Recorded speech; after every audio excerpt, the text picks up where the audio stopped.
Hello, everyone. This is Sophia from the Gray Stage Podcast, and I'd like to invite all of our listeners to join the Justice for David Crowley and Family group located on Facebook, where we have over 4,000 members. In this group, we welcome discussions regarding the case and have all the documents located in the file section for everyone to review. If you like, you are welcome to visit Greg Fernandez's website called The Gray Stage, which is located at thegraystagewordpress.com. You can find his book and all of the official documents for this case at his website. Lastly, I'd like to introduce you to my friend, Catherine Michele. Her YouTube channel is called Catherine Michele Investigates David Crowley. Please feel free to stop by her channel and give her a like and a listen. Until our next podcast, keep seeking the truth and justice for David Crowley and his family.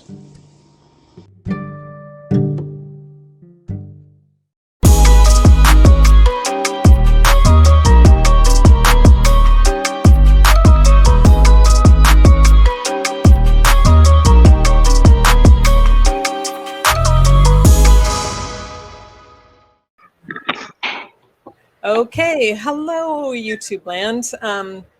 Sophia is here with me tonight. Say hello. And we are going to be going over the, I know I'm checking to make sure we're going live on YouTube. Me too. Okay, I think I don't know why it's not showing up live on my phone, but we will try this. Sorry guys, I just want to make sure that this is working. And there we are. Okay, it's working. Sorry about that, everybody, but too many times there are just big boo-boos. And hello, Deb, or should we say hot Deb? How are you? Okay, we're going to be going over the autopsies again of David, Kamel, and Rania. Well, we're gonna try to get through them. There was a lot of information. And it's proving to be quite interesting. And I'm curious to hear what you guys have to say once we get through with this, or if we get through with it. Well, by the end of tonight's video, what you have to say. You want to have? Do you have anything to add, Sophia? Well, we were just discussing some pretty interesting things, so I'm kind of excited to get into this. And well, I mean, they're autopsies, and it's horrific what happened to this, Right. To the Crowley family. But it's interesting to discuss what we're going to discuss because we haven't yet, and I'm tripping over my words. So I just think it's one of those days. Yeah, Deb, can you hear us? Oh, good. Yay, we're both coming through clear. That's a good thing. I'm going to mute for a second. Okay. And what I'm going to do first is I'm going to do a screen share real quick. Oh, hello there, Russell. Bonjour. I don't know how to say bonjour toi. Oh, so it's hello, you two. Aha, I got it. French. Bonjour toi. So I'm going to do a screen share, and I'm going to show you the autopsy reports, just the end part, which is what led us down this rabbit hole again. God, you gotta love the rabbit holes. Let's see, present, share screen. Okie dokie, we're going to share the screen. And, oh, wait, let me do this before I do that. I don't know what I'm doing. There we go. Okay, are we seeing the autopsies? Yes, I am. Okay. YouTube land, if you tilt your device, if you're on a phone and you can't read this, if you tilt your device, you can enlarge the screen by doing this, and you can read it along with us. Okay, and I'll zoom in just a little bit to help you guys. Just so you can see on this report, this first one is David's. I'm going to do the highlight thing. So we see this is David's and the time it was done. And then the pathologist was Jessica. I think I might have gotten that wrong. I can't remember when I talked about this recently. I knew it was the same pathologist that did both David and Ranya's. That's true. I might have gotten the names wrong. Regardless, you see it for yourself. Dr. Lelinski is doing David's. Now we see that that they say a 29-year-old male who apparently shot his wife and daughter, then shot himself. And we're gonna question this big time. We have the gunshot wound. The entrance is indeterminate. The pathway is indeterminate. Now the exit, which is the left parietal bone, and we will go through that. Now, what I want to show you real quick, we'll go through the rest of this in a minute. What led us down this rabbit hole is the microscopic examination. Sections of liver and kidney, both of them, show marked autolysis. This is important, very, very important, people. Now, this is Kamel's. And this, hers was done by Mitchell Morey. And let's just go down and see how hers is written. And her liver, lung, heart is simply just autolysis. Now let's go to Rania. And so, am I talking over you, or is that your background? it's my background. My daughter is streaming. She's Okay. streaming. Oh, good. Okay. Because if I don't hear you and you need to say something and I keep talking, just say, "Hey, quit talking." I'll raise my finger. I can't see you though. So I'm only seeing the autopsy reports. So we see that the pathologist is the same doctor who did David's, Dr. Lelinski, same one who did Ranya's. So this same doctor, it's her same terminology. Now let's see how she words. Okay, remember for David's, it's put as showed marked autolysis. This is the defining word here. And on Ranya's, it just says sections of heart, liver, and kidney show autolysis. Not marked autolysis, just autolysis. And that is huge. Do you want to go over the definition of what that means? That way. Make sure. Did my screen stop sharing? Hopefully it stopped sharing. Okay. Now, and that's what I did is I pulled this up. Let me, come on, my computer, sorry, my screen, my laptop is kind of freezing here. So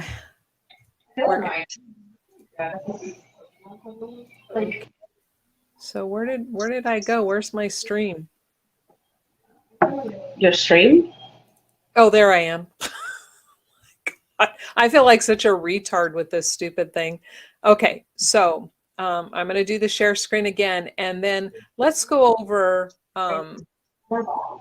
what marked means. We will, and this is in medical terms. Now you guys have to understand that when medical papers are written, every word means something. So the fact that the word marked is in there, it means something. And in medical terms, as you can see right here by the definition, marked in medical terms means really noticeable. For instance, a woman who is 8 months pregnant has marked distension of the abdomen.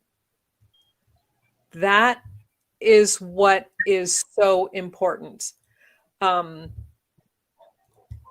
Because that means that, yes, Kamel and Rania had autolysis, and autolysis is just the body consuming itself. And you can see the changes, especially under a microscope. But when they write David's, it's extremely noticeable. That is huge. Do you have anything you want to add? Yes, I do. And I'm going to put this link in the chat. It says marked grade 3 autolysis. More than 75% of the internal granular cell nuclei showing autolytic changes with marked, I can't pronounce that, VACUOLIZATION. What, vascularization? Thank you. I'm sorry. I can't see it, so I don't know. I'll have to look at the word. Yeah, that's what it was. So that word. Sorry. But it's more than 75% of it is showing the autolysis compared to autolysis. This is off of ResearchGate, and I'm going to put the link in the group chat if people want to check it out. Yeah, so I mean, that's good to know. So when they're looking at this microscopically, so according to that document, at least 75% of the cells have now been autolyzed. Whereas Yes. compared to autolysis, you can just see it's beginning and it's happening. That Correct. means it's more advanced. Sorry, Yeah. folks, it's just what it means. So why would they say at the very beginning he shot himself? I mean, he shot his wife and his child before he shoots himself, and then at the end she's telling us his decomp and his body breakdown is more advanced than Kamel's and Ranya's. The two, I'm sorry, but I'm going to go with the autolysis, the stage of autolysis, because that's not going to lie to you unless she's lying here, but I highly doubt it. She knew what she was writing when she wrote on Ranya's and just said autolysis. Dr. Mitchell Morey said for Kamel, it was just autolysis. For David, marked autolysis. This is huge, people, so huge. And every time we find something that's really big, I guess I get kind of disappointed because I'm always thinking, going, this is going to be the thing that will send people to write and call and tell them and demand that the case gets opened. And every single time, nobody does it. I don't know. Oh. You have anything, Ms. Sophia? No, I'm just grabbing a blanket because it's cold. Yeah, and Deb said, oh yeah, I forgot I can share. She'll come. I keep forgetting. Sorry, guys. I'll get used to this eventually. I've always thought he was taken out first. I mean, I didn't really know, but now that I see this, it definitely tells me that if his autolysis is that advanced, he died first. And plus, he and Rania, this is what Sophia was pointing out as well. They also have post-mortem mold growth inside their bodies. Kamel does not. So that's huge. Now, another thing I wanted to go over is the exit wound. I mean, I have on my papers, I have highlighted so much stuff. We'll be here for hours if I go through everything I highlighted, which we just made. But I am going to go over but yet they call David's early to moderate decomp. Well, it is still early. I mean, because his body's still there and his organs can still be dissected. But here, where is that? Let me find that. Here we go. We're going to go over. I'll share my look. This. Sorry, the entrance to the gunshot wound. Now I measured this stuff out.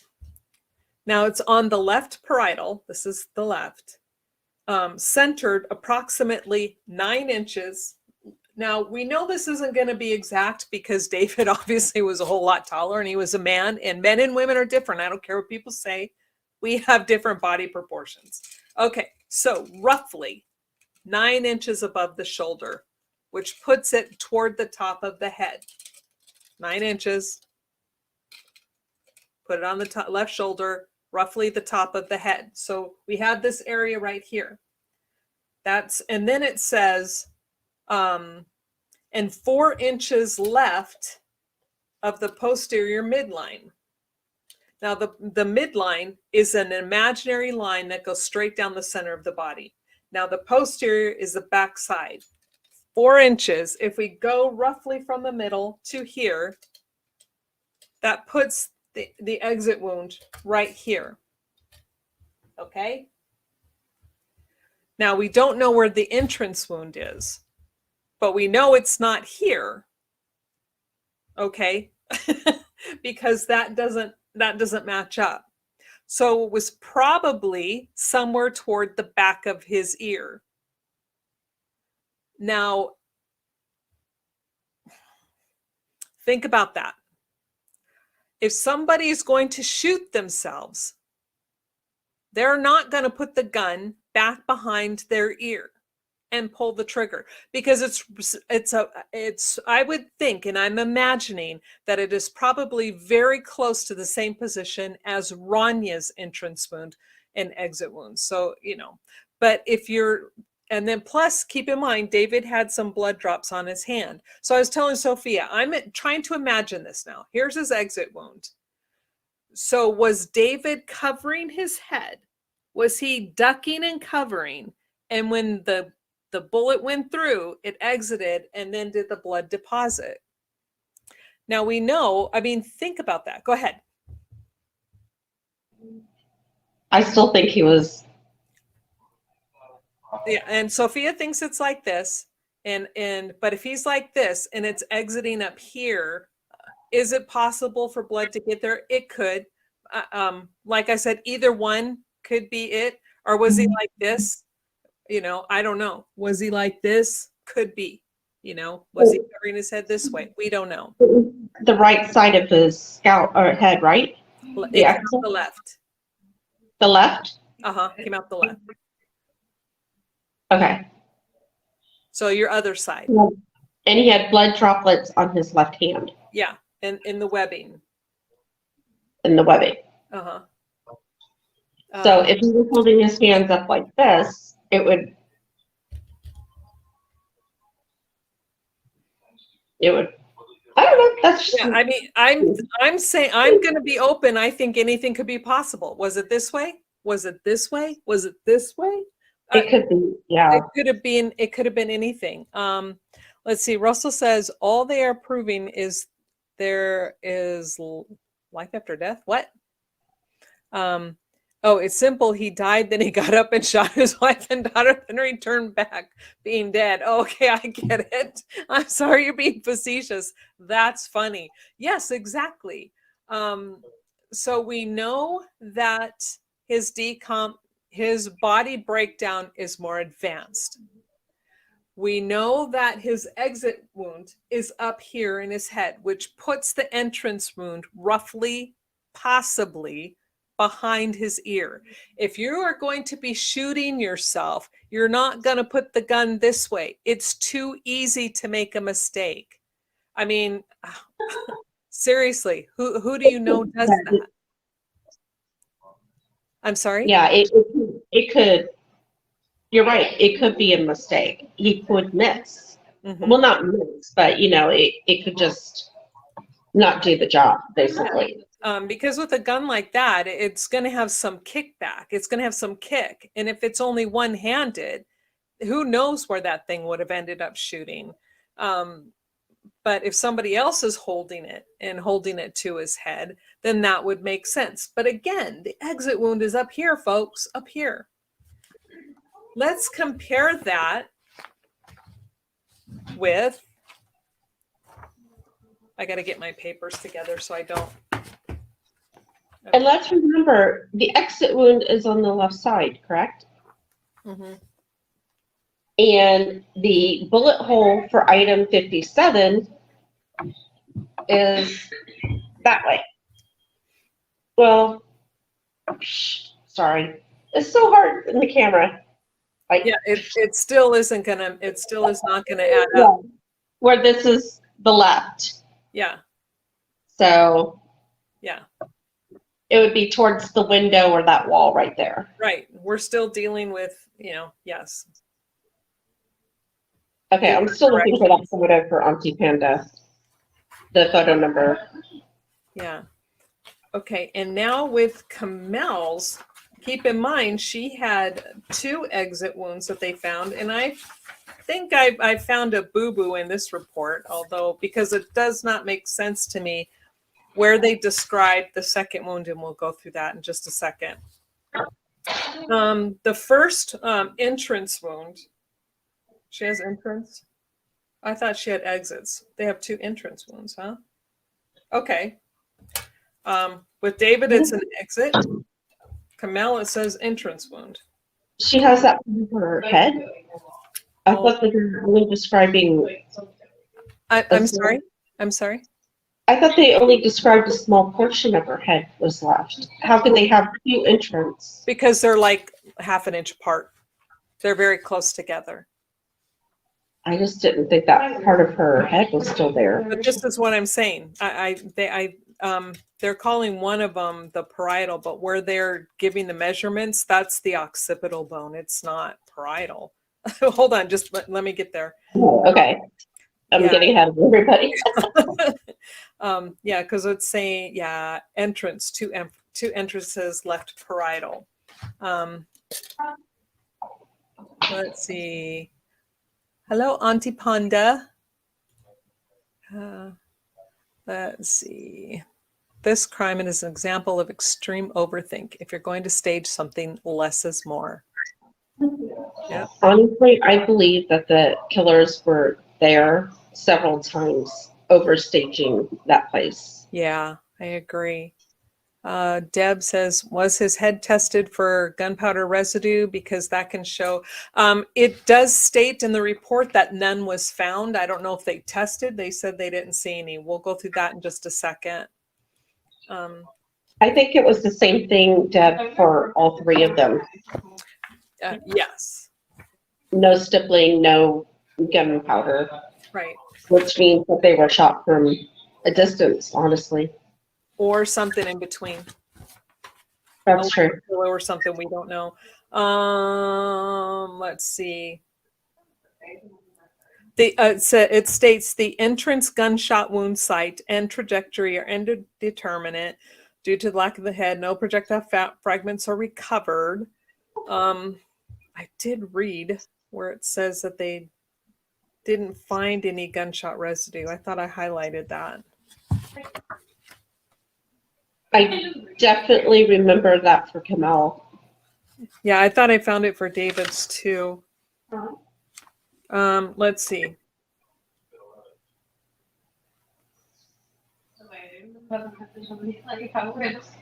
Huh. I could have sworn I saw that. Internal evidence examined separately, bone fragments. Let's see. That's not it. That's not what we're talking about. Gunshot wound of the head. On the left parietal scalp, centered approximately 9 inches above the left shoulder and 4 inches left of the posterior midline, is a gunshot wound consisting of a 2 by 1 centimeter ovoid defect with irregular edges. The underlying parietal skull shows a 1.8 by 1 centimeter ovoid defect with external beveling. Associated injuries include radiating linear skull fractures and brown discoloration of the surrounding soft tissue of the scalp. The entrance gunshot wound site and trajectory are indeterminate due to absence of the majority of the head. No projectile fragments are recovered. Okay, it doesn't say, but obviously it wasn't there because if it was there, I think they would have written it. So, but David's no. Hey, Greg, how are ya?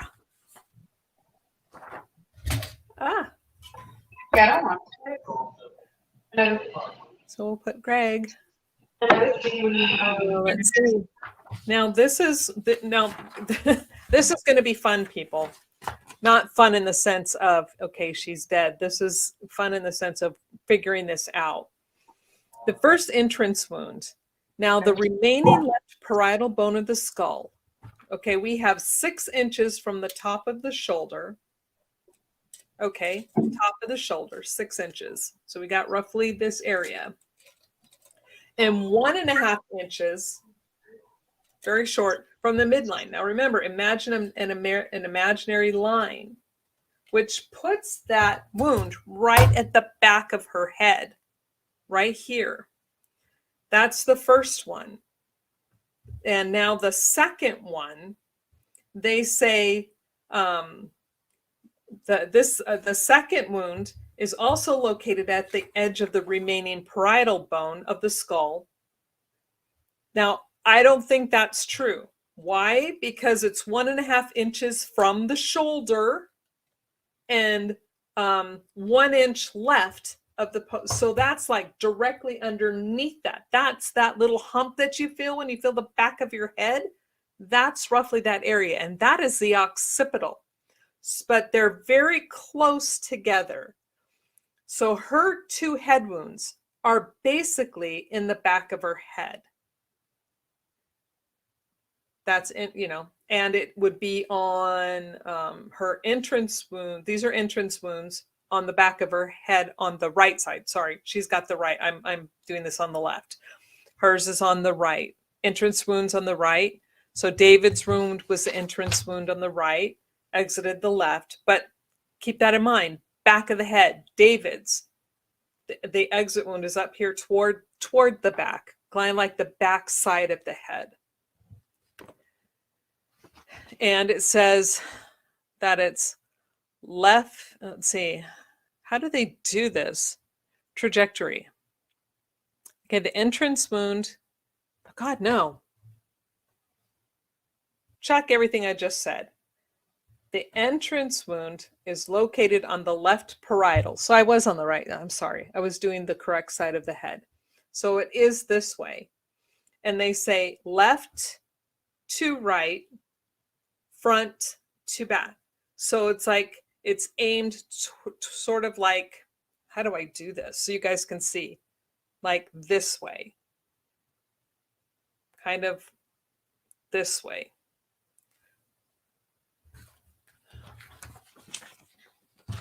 Now Ranya's. So hers are very close. Right above where the neck and the shoulder meet, 1 inch above that, that's the occipital bone. I don't know why he's saying parietal. Because if you go 1 inch above that where your shoulder meets, you're talking about the occipital bone. The parietal would be up here.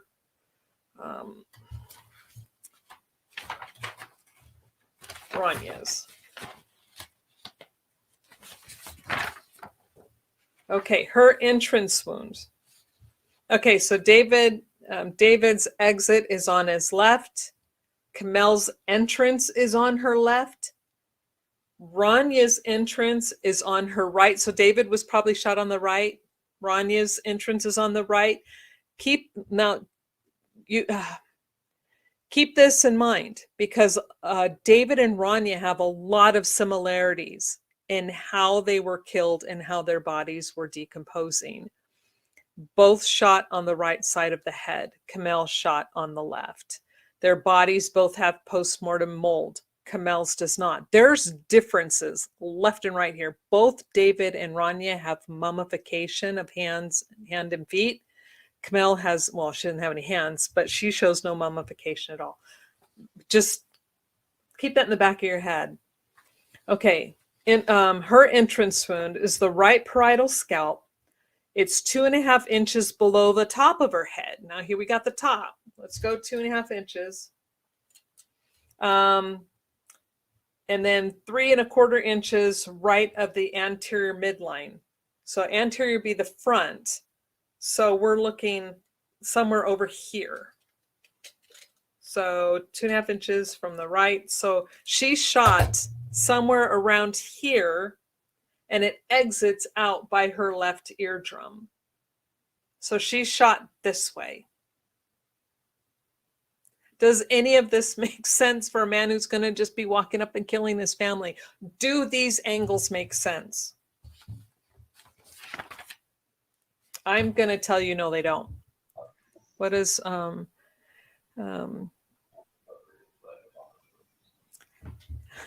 We'll never feel good about it. We're always going to be fighting for this case. Yeah. until it seasons, and then we'll keep a close eye on it. Yeah, and okay, and we know that David and Ranya's reports were both written by Dr. Lelinski. Kamel's report was written by Dr. Mori. So, and again, to reiterate, David's body, the autolysis is where the body begins to quote unquote eat itself and break down. His autolysis is more advanced than both Kamel's and Ranya's. But yet, when we start comparing, we have mold growth, both David and Rania. Kamel doesn't have that.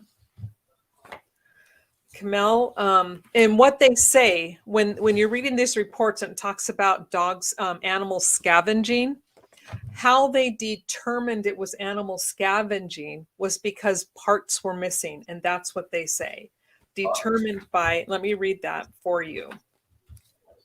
There's only one section, I think I saw it on Kamel's, where it said that they actually saw irregular,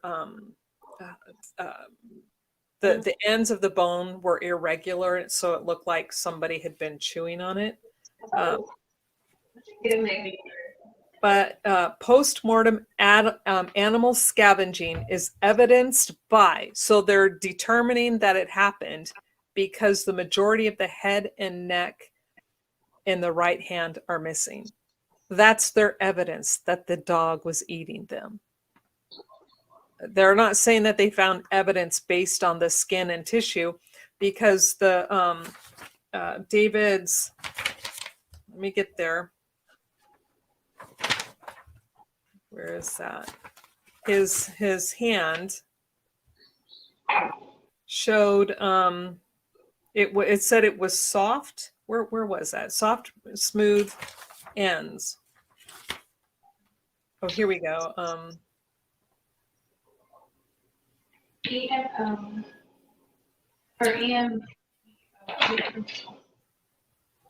Yeah, the distal right forearm shows intact, smooth ends of the radius and ulna and irregularly contoured soft tissue, muscle, and skin. Okay, so his bone and everything was soft. Do you have anything you want to add? Do you have any questions? No, I just, for me, just imagining what Rania witnessed and what she could have been going through just horrifies me. Yeah. Yeah. Especially when you're describing like the entrance and the trajectory, and it's horrific. Yeah, and poor Paleo too. I mean, I can't imagine what he went through. Being there, scared. I mean, just what a shitty situation for everybody. Yep, I agree. Absolutely agree. There is one thing I want to point out on Ranya's, though. This is when I was going through her autopsy report today. There's a few things that stood out. I know that Sophia has said numerous times that she felt that maybe the bodies, it's possible that they were frozen. And, why don't you give your explanation as to why you feel that way? I don't want to put words in your mouth. In regards to, I was just typing to Greg. In regards to the why you feel that they were possibly frozen and kept, so to speak. Well, number one, my gut has always said that David and Rania were removed from the home. And I know that people dispute that, and that's fine. Everybody's entitled to their opinion. But my gut has always said this, that they were removed. And then with the mummification, both Rania and David have mummification where Kamel doesn't. and it's in the same areas of their bodies too. And mummification, as we were both discussing today, happens in extreme heat, extreme cold, wet environments, and dry environments. It wasn't wet, it wasn't hot, it wasn't, I mean, it could have been dry inside the house in regards to the furnace, but why didn't Camille have the exposed part of her leg mummified or starting to? That was the only thing that was exposed to the air like everybody else. And so the only thing left is extreme cold. Well, if they had been disposed of and left like in a shed or in the trunk of a car, I mean, think about how cold it gets when the temperature drops at night. And so that's just what I was thinking. And I've always felt that way in regards to this case. I mean, mummification to me seems to happen over a period of time, or a period of time exposed to a certain element, whether cold, heat, the dry, or whatever. So, I mean, that's just how I feel. And not to interrupt you, but when I was talking to Dr. Kelly, he explained how, like with David's hand, how it made sense to him that his hand would be mummified. He said because, in the photo, it looked like it was lying on the Quran. And he said the paper would then kind of extract the moisture out of the hand. So to him, it kind of made sense. And the feet were exposed. So he didn't really think too much about it. And so I never really thought too much about it until today. And then what you said popped in my head. Mm-hmm. So because Rania also has it, and she wasn't touching paper. So I mean, it's like, okay, well, how does that explain her? So. And let's go a little bit farther, people. This is what caught my eye when I was reading through the autopsy reports today. In fact, let me pull that up because I want you guys to see it for yourself. It is incredible. Share the screen.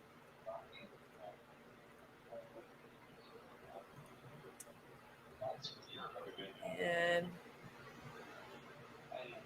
let's see. Wait, whose report is? Yeah, this is Rania's.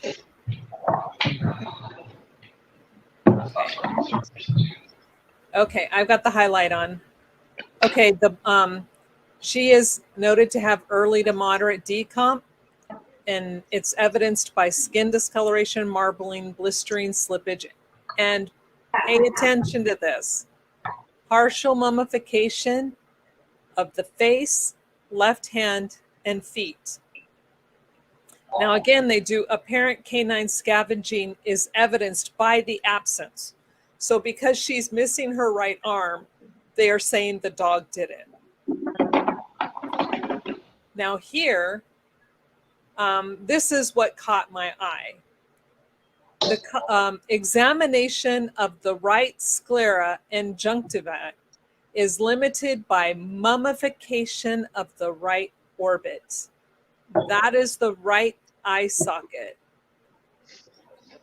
So the left sclera and white conjunctiva show no petechia. So that just means that she wasn't strangled or anything. But here we have a hand, her left hand, both of her feet, and now her right orbit is mummified. That doesn't happen. I tried to find where that happened in normal decomp, and I couldn't find it at all. Is there anything else that we? Okay, I think that's what I wanted, just so you guys see that for yourself. Yeah, it's really hard to find any real information in regards to mummification and how it could be used towards this case. everything that I was coming across had to do with Egypt and extreme cases. And I'm just like, okay, well, that's not helpful. But, you know, Yeah. So, um, and unfortunately, you know, both David and Camille, both of their faces obviously weren't there, but it's interesting that it would be just the right eye socket and then her hands and her feet. Why is that happening? And I couldn't find anything. So, oh wait, hold on. Let me do this first. So Sophia says there's no blood on the carpet where Camille was laying, and she was not killed there. Neither was David and Rania. There is no blood where the bodies were. None. there's pump fluid, and Um, that makes yeah, sense. I mean, their bodies had been laying there, but there's not blood. right. You go in and you zoom in on where Camille's head and hands were supposedly laying that whole entire time, and there's no blood. There's no pooling, no nothing. Right. Not So even then, really any decomp fluids right there. well, for her, yeah. Where she was, especially with all that open space and it's face down, because they describe her as, well, you see her, she's face down and there's nothing there. Russell says they were not killed in the house. The bodies were moved there. It's very possible that the house is a secondary crime scene. And then Greg, this talking about the temperature of the house. Yeah, they did take, and they took a photograph of the thermostat, and it did say it was set at 68 degrees. Yeah, So I that, was trying to find that photo for Auntie Panda because she was asking, and then so, but I do know that Joe Cooksley had written about it, and I was trying to get the actual page number. Thank you, Greg, by the way. yeah, let me, if you give me just a second here, Aunt Ponda, I will find that photo for you where they actually have the picture of the thermostat. Thank you. Because they did take a picture of it, and it said it was set at 68 degrees. Yeah, and I clearly remember a photo where you could see it, Yeah. and all the photos of the hallway, for some reason, it's like that Mandela effect. It's like I can't find it. Yeah, I don't know if it's in the set of photos that I downloaded or it's probably in the other set. Oh, that Greg has. I Because don't the know if heat I was on, all the windows locked except for the kitchen window next to the water cooler, which, by the way, in another photo in David's day one journal, right next to the water cooler was the dog food and water bowls. So just for anybody who was wondering, Paleo did have food and a water bowl together in a set, and it was like a clear type set container, basically right next to the water cooler. And you just have to zoom in on that photo and in the day one journal, and you can see it there. I had it in the group. I'll have to put it back in the group again. Yeah, I'm going to Greg's website because I know he has the photos. Okay. The one that I showing You know the what? I've got it in the group. pictures. I only downloaded the BCA photos, not the AVPD. And I think it was AD that took the picture of the wall. Sorry, my laptop is so slow. Oh my goodness,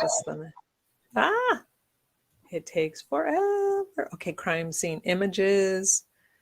Oh, there we go. AVP. Hello. I mean, you guys, you need to go to Which one? Gray State. Brandis Jr. has all of this stuff there on his website. All of the Yeah. photos, the documents, everything that you could possibly would like to read and follow up on. And sorry, it's just taking my computer a long time to open it. It's slowly getting there.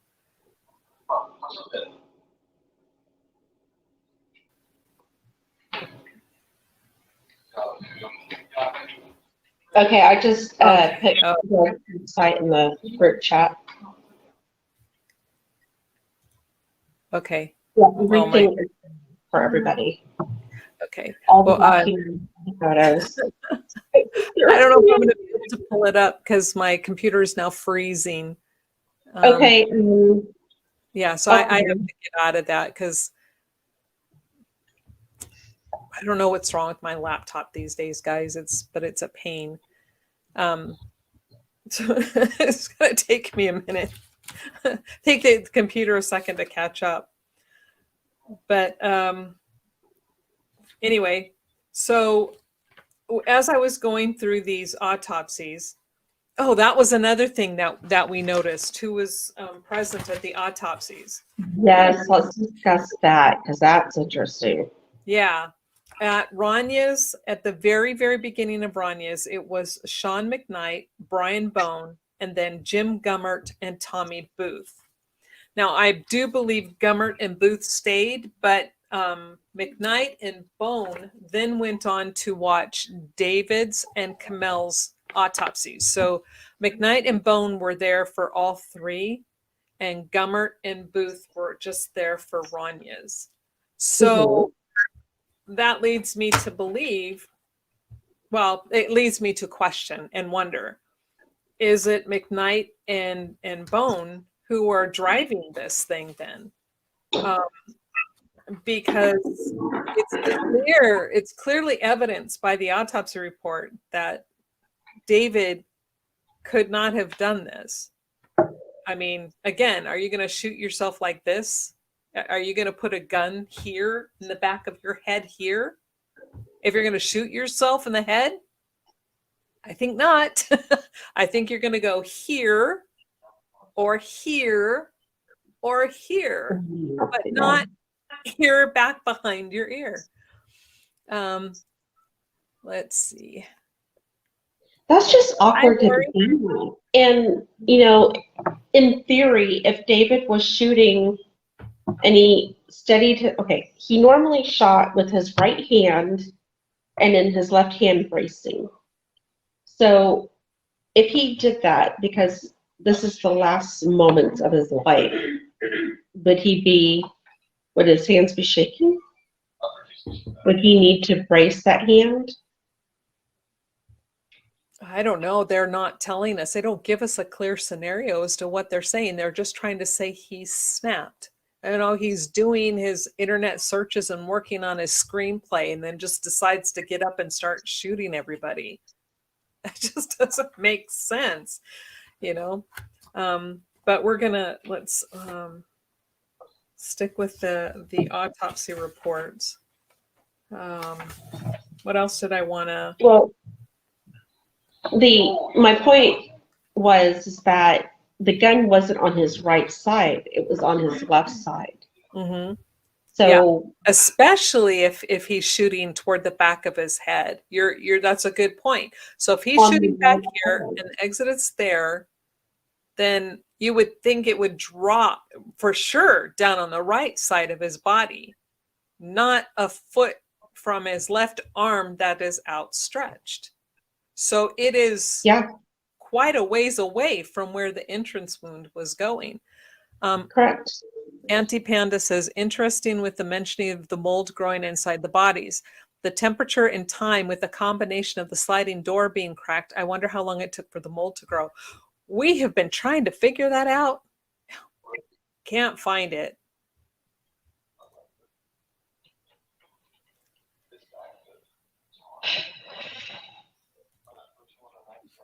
I think that the back on the right side is pretty significant because the gun is on the left side by the knee. I mean, the dog didn't pick it up and drag it, or whatever, and drop it. Oh, let's drop it here because let's drop it right by his left hand. Hey Russell, let me ask you a question because I know you actually spent a lot of time in Minnesota. Because you say, remember, crime occurred in Minnesota. So to get mummification of any sort, crime happening in a home is unlikely. Do you know where?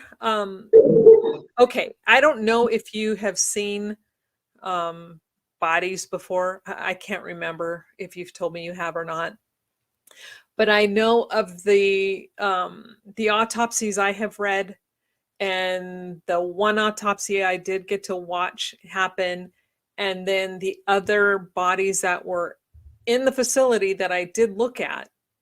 I never once out of all those bodies saw the right orbital mummified, only the right orbital, the two hands, and then the feet. Have you ever seen anything like that, Russell, or come across anything like that?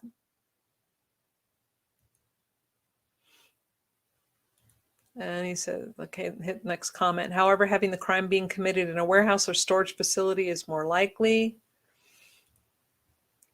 So we'll wait for Russell because he has to type everything out on his phone. So it takes a while. Or an outside garage or shed, even. Yeah. Or like a barn, even. Just something. Yeah. And Something quiet that can bring people to question it. And the interesting thing is for Kamel's autopsy, because we know that she's missing this, just like David, this part of her head and both hands, which is really odd. Why is she missing both hands? We know she's laying on top of her left hand. We know her right hand is above her head. We know by the police reports and the drawings that when they came in, there was a blanket over her head in her hand because she's laying down. So they didn't even know that damage had been done to her head and that her hand was missing. And so how, Mr. Police Officers, how Dr. Lelinski and Dr. Mitchell Morey, how do you explain these body parts missing if they're being laid upon and under blankets that were not disturbed? They weren't drug over with just a little bit. They were pulled over her head. They couldn't even see her head. How do those go missing? This is what I'm saying. This should have told them the scene is staged at that point.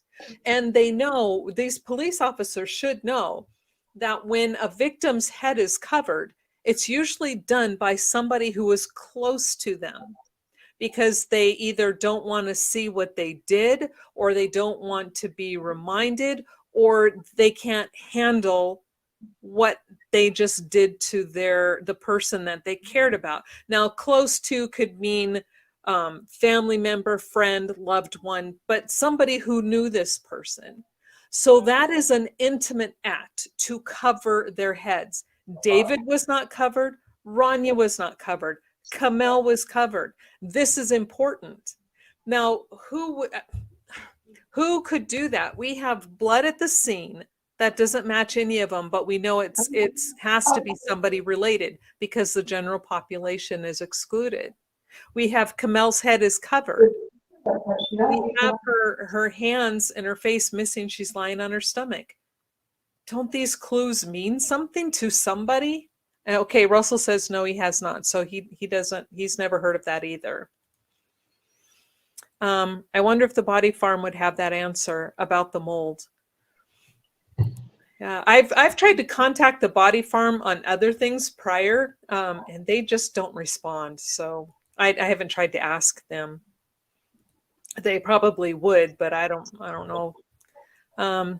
Lori says, sounds like carried in and covered with a blanket. Yeah, well, we know Kamel's blood is in the house, but yet I don't know and don't believe that her gunshot wounds happened maybe in the house, because there's zero proof of high velocity blood spatter. There's no pooling of any blood at the exit wounds where she hit the floor. Do you have anything you want to add, Sophia? Yes. Go ahead. The ankle for both Kamel and Rania was downwards, correct? From what Well, you were saying. and here's the interesting thing. This is what I'm talking about, the similarities. Both David and Rania were shot on the left side. Kamel alone was shot on the right. They're David's and Rania's. No, I'm sorry. I might have that. Okay. Breathe, Catherine, breathe. Okay. David's and Rania's entrance wounds were on the right. Kamel's was on her left. The trajectory for is left, downward, and backward. So it's going to be going in this direction. David's, we don't know if his head was down, it could have been left. That would have probably been forward though. Kamel's trajectory is left to right, back to front.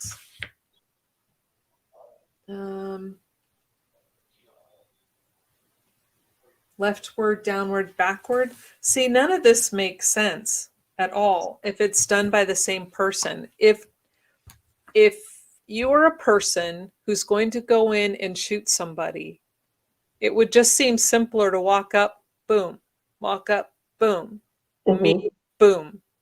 Why would you have to go boom? Why would you have to? I mean, think about where these are. It doesn't make sense. Hers is up here. Why the top of the head? Would David do that at the top of her head? No.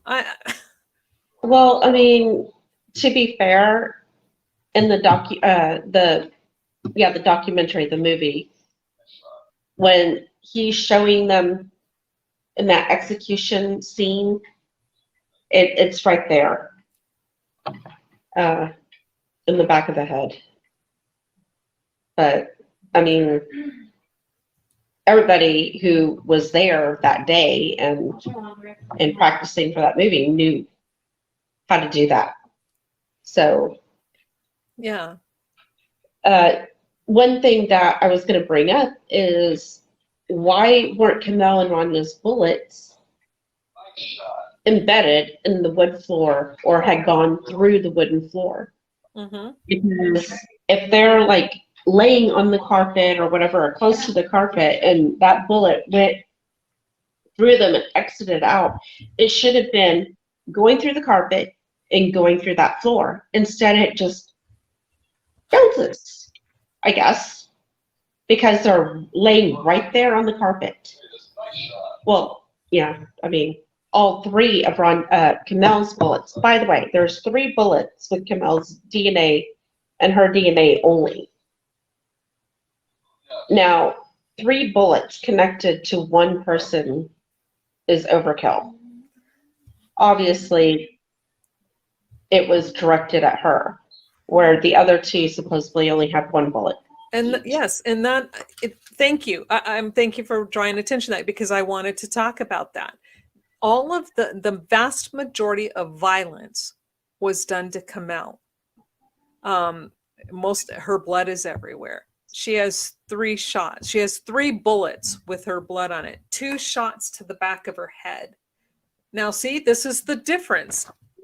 We have David and Rania, both on the sides of Rania up at the top, David down toward the bottom. Again, weird. Kamel in the back.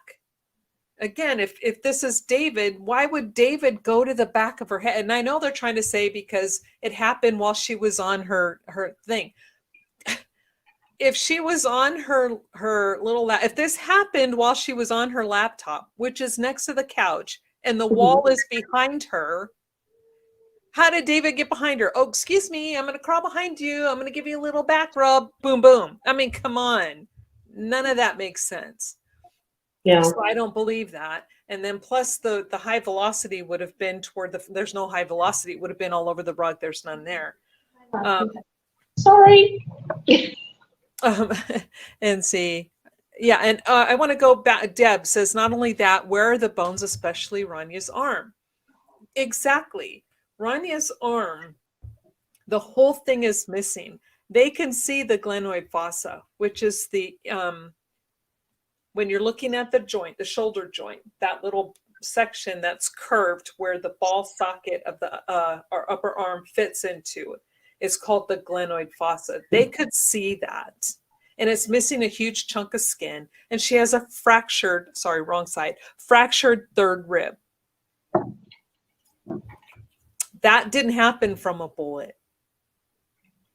Somebody took that arm off. Why? They never found it. They didn't even look for it. I mean, when you start looking at this as a whole, like being on your knees and shot, could be. It may make sense if they were killed at different times. Yes, Russell, that's true. I don't know if you were here when we went through that part of David's autopsy where it shows that he has marked autolysis and Kamel and Rania only have autolysis. Now, marked means it's evident, and Sophia posted a link that shows. Go ahead, Sophia. What did it say? Marked autolysis. I have to go back to it again. Research. Nope. Marked or a grade 3 autolysis. More than 75% of the internal granular cell nuclei showing autolytic changes with marked sorry. Vascularization? What was Yes. that word? Can you spell it? Okay, spell it. VASUOLIZAT. Wait. VASU. No, VACUOLIZAT.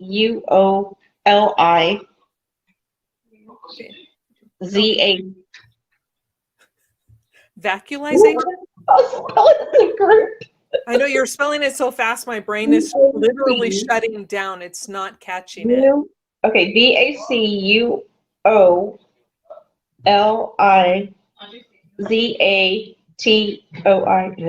Okay, vacuolization. Yeah.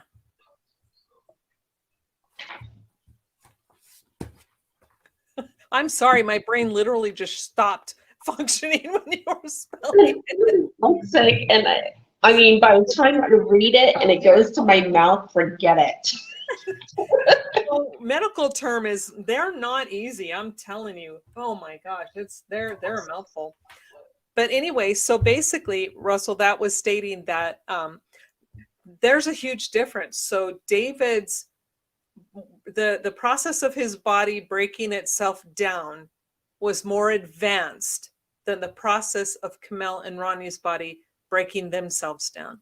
But yet, Rania and David both have mummification. Rania has mummification of her eye, hands, and feet.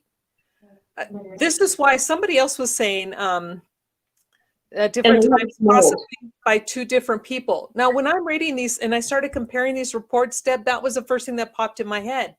This is done by two different people in two different areas. David and Rania seem to be together or in close proximity. So whoever did that unfortunately killed them, but then somebody different killed Kamel. And it seemed like what Sophia was just saying, which we have covered this before, is that the rage is toward Kamel, not David at all. Aunt Panda says, I have a pit bull, and if you gave him a child's arm to eat, I highly doubt every single piece of the arm would be gone. Exactly. Right. The dog is not going to make 3 hands and a child's arm completely disappear. Yeah, especially and they never explain how the dog got under the bodies. How did that dog get under the body? It didn't. Someone's foot was used on a rib and yanked from socket. That's what it seems like. And that's what it appears to me to be a very good possibility. It was a beagle mix, I think, with hardly any water to drink and barely any poops from what the pics show. How could paleo digest all that bone and rotten flesh? Yeah, exactly. You know, how did paleo not get sick from eating the rotten fish? Yeah, he wasn't a dog. he wouldn't have the proper uh, bacteria in his tummy to digest that stuff properly. Once the bodies started to decay, it would have made him very sick. Yeah. And then Sophia says, plus there were 2 large bags of dog food right on the kitchen floor. And I think there was only one toilet with the lid up. I don't believe the other toilet lid was up. I believe that one was down. So, and then plus they all state that their rate of decomp is early to moderate. Let me see if I'm trying to see here. I think that's, and that was another thing I want to put to rest for sure about their drug screens. I know people have been trying to, they have raked Sophia over the coals about this because of what she says, but I'm telling you, she's 100% correct. When she went and did the research on the immunoassay test, and then the the chromatography, here, the chromatography and both the immunoassay, they both will check for pot and everything else. They check for all of the common drugs, marijuana, cannabis being one of the most common that they check for. And both of their tox screens came back clean. They were not on shrooms. They were not on pot. They didn't have anything in their system. No alcohol, drugs, anything. So you can't go around blaming it on pot. Camille had an anti-inflammatory in her system, Yeah. but that was it. Yeah, Camille had salicate. She was positive for salicate, which is something similar to ibuprofen, aspirin, something like that. That's it. That's not a drug. That's a pain reliever. Her chromatography was negative, but again, her immunoassay was only positive for the salicate. And can I bring up something real fast? Sure. The Kylie Rodney case, she was dead longer than David and Camille and decayed supposedly a lot faster because she was underwater. That was about 70-ish degrees temperature, I think, depending on the person you talk to. Anyway, they found THC in her system. It was a small amount. And, But they still found it. yeah, but they still found it. So the whole, debate that some people were having and trying to say, well, it's just not going to show because of the decay process and blah, blah, blah. Well, there you go. I mean, they found it in another person who was dead longer. Exactly. And as you know, because you've done the research as well, but the immunoassay and the chromatography are very sensitive tests. They would pick anything up, and they picked nothing up. Russell says that Occam's razor would suggest that David and his daughter were killed around the same time, and David's wife was killed later. I agree with that. I still think according to the autopsies, David was killed first. He's just at a more advanced, his body is decaying at a higher rate and faster, more, not a higher rate, but more than the others. His feces would have been bloody and easy to see. Oh, is he talking about if he ate the body parts, Lori? I think you're right.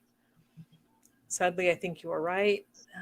Especially a dog that was born and raised on kibble. Yeah, I mean, that's hard for their system, as you were saying, for them to be eating dry kibble and then all of a sudden eating raw like a raw diet.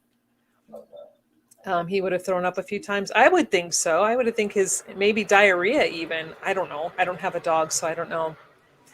They found pot. Yes, they did find pot in the bedroom, but it was open. It looked staged. It was open, some in a grinder, and the top was off. But the bong in the bathroom was clean. Mm-hmm. It was. So it was. What? In regards to dogs, I swear to you, ours had the most sensitive stomach. He would eat like one thing, one little morsel different, and he was puking, and we would have to take him out all night long to go to the bathroom. I mean, it was horrid. And so, yeah. and we were constantly having. It was just so hard. I mean, he'd look at food wrong. Oh. Poor thing. I mean, Okay, Deb, I don't know if you know this or not, but I mean, I don't know anything about marijuana, not a clue. So she says, yes, Lori, it was actually on the dresser, not the side table, but it was on the dresser. Anyone who is a pot smoker knows they don't keep their pot out and open. It, why is that? I don't know. I dries mean, out. Maybe. Because- does it make it stale? I don't know. Is it like a bag of chips? You don't leave your chips open? Well, I know that you have to like change out your herbs every 6 months, which I don't, but they lose potency over time. I made that meme about the herbs.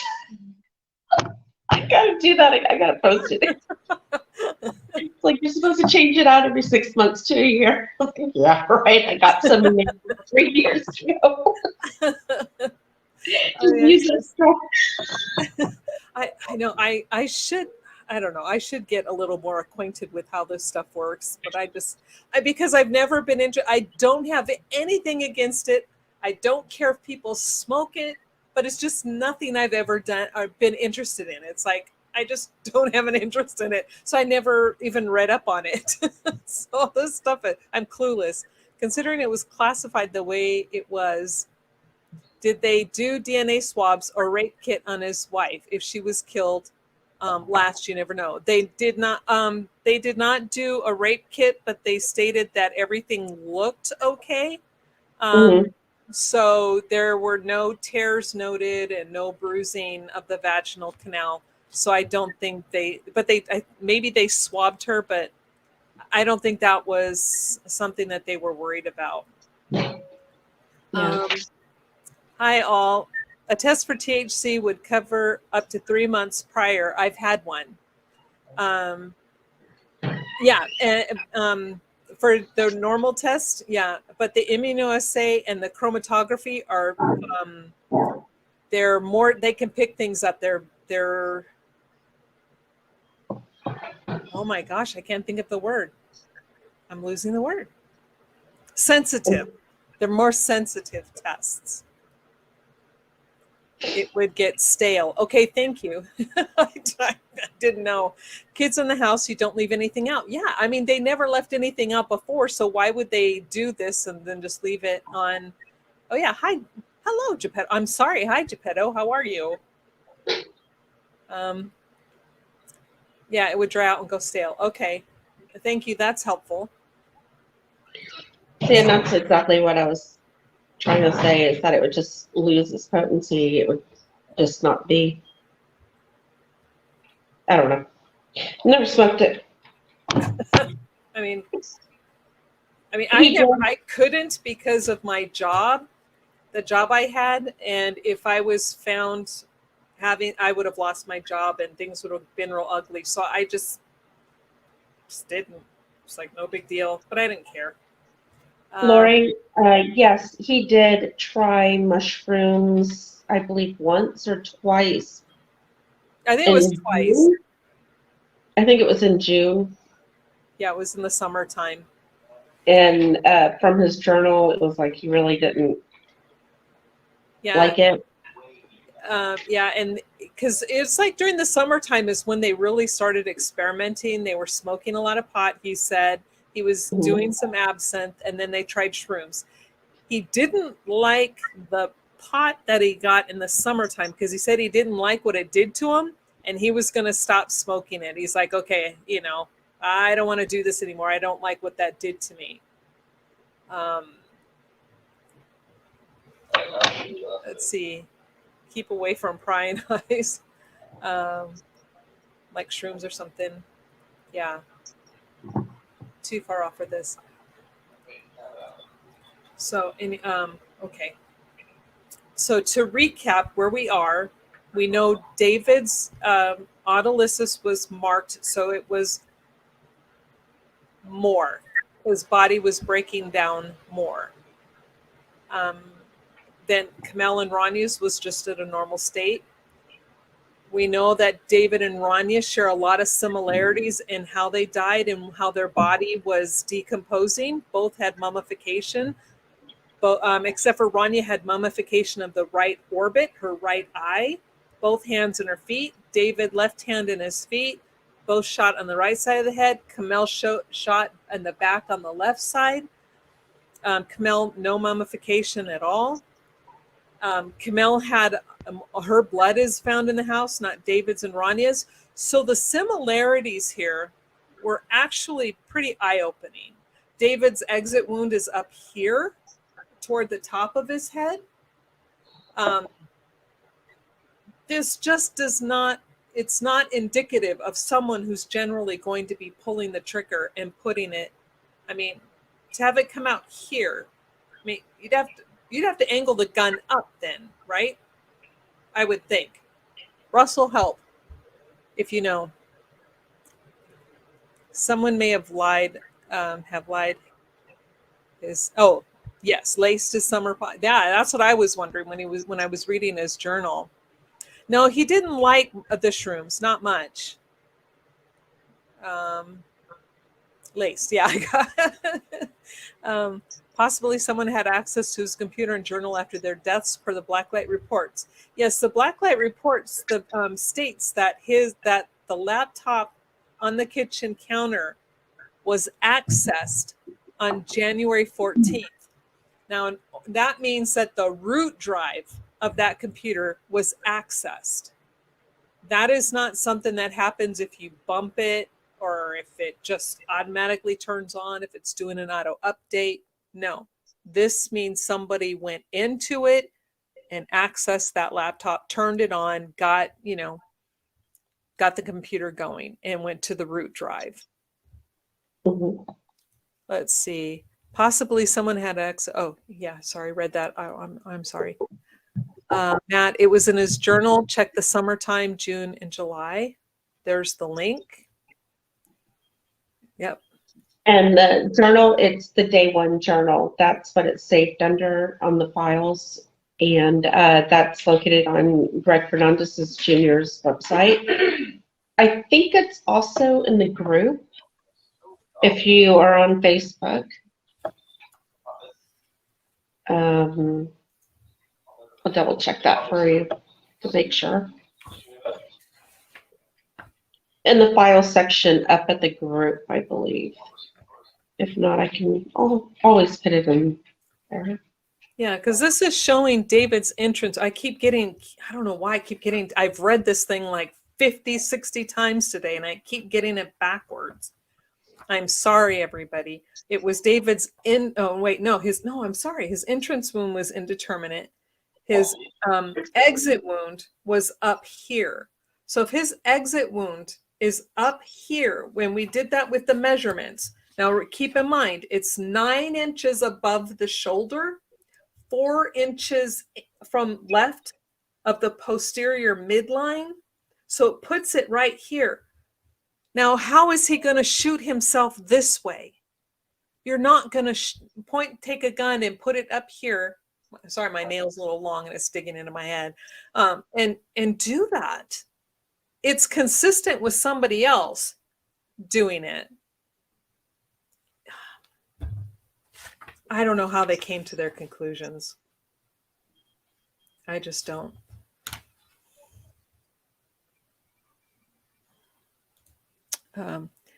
You have to know what you're doing to get to the root drive.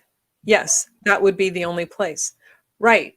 And it clearly states that the root drive was accessed. So when I saw that on the blacklight report, I right away not only wrote the police department, but I wrote to the city attorney and I said, this can only happen manually. This didn't, and it happened after they were already dead.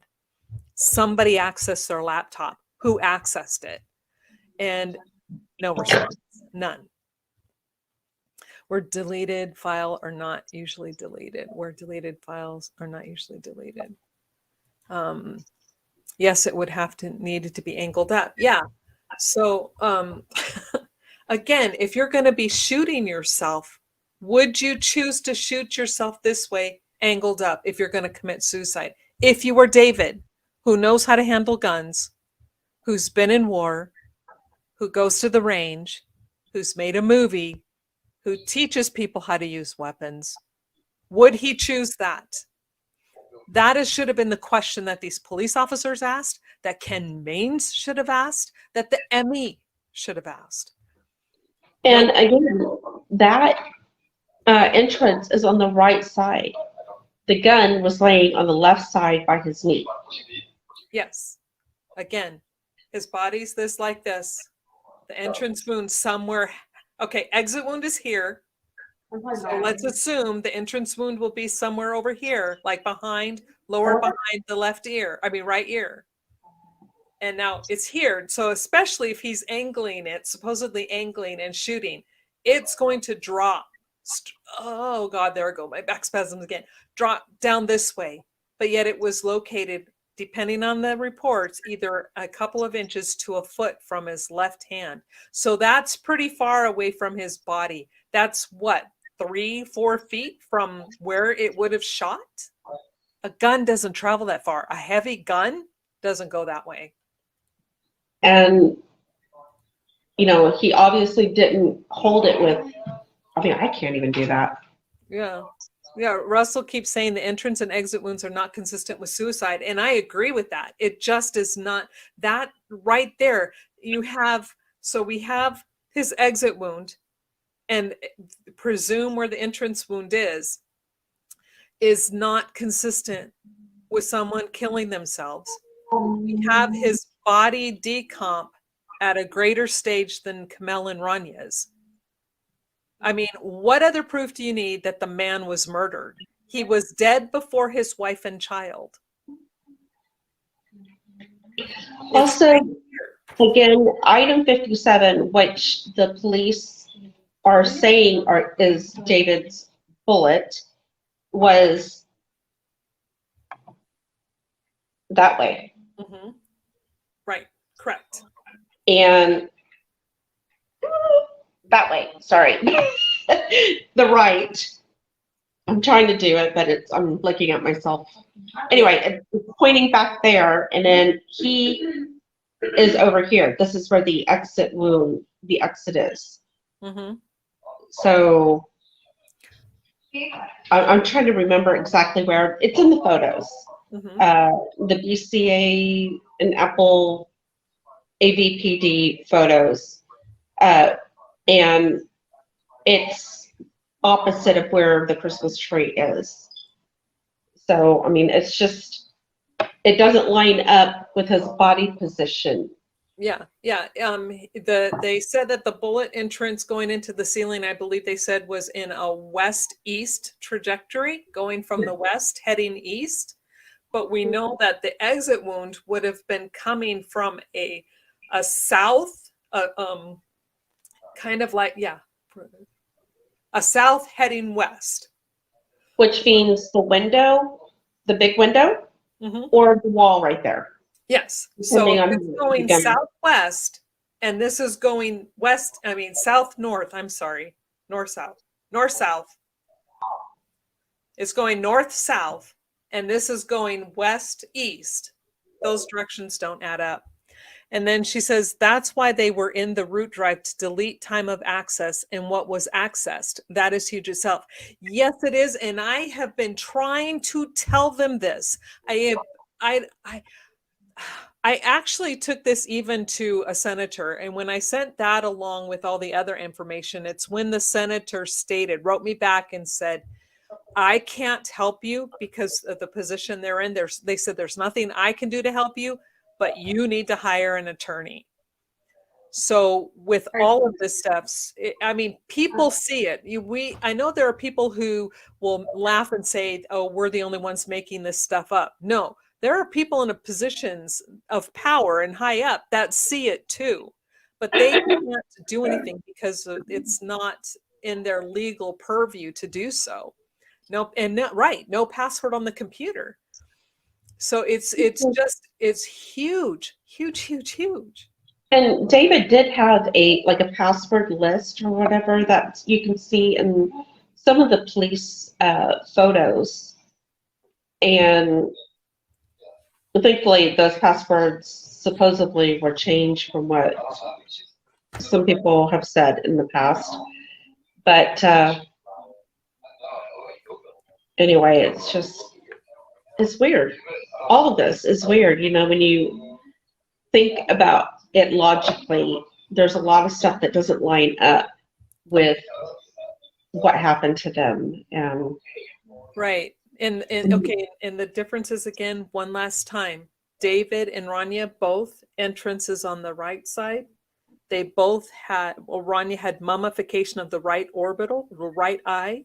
She had mummification of her hands and her feet. David had mummification of his hand and his feet. They both, David and Rania, both had mold growth. mhm. Kamel did. Now, Kamel was shot on the back left side of her head twice. These guys were only shot once. So she had two, plus another bullet that has her blood, hair, DNA on it. She did not have any mummification. She did not have any internal mold. And the only difference is that Kamel and Rania both have just the typical normal autolysis. David's is marked. It is more advanced.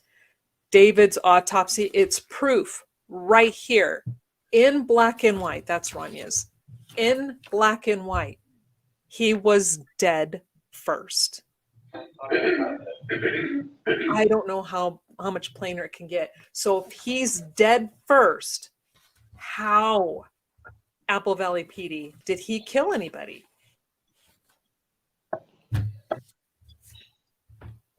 Well, I mean, we had the same detectives, Bone and McKnight, that were at David's autopsy, Camel's autopsy, and then Rania's autopsy.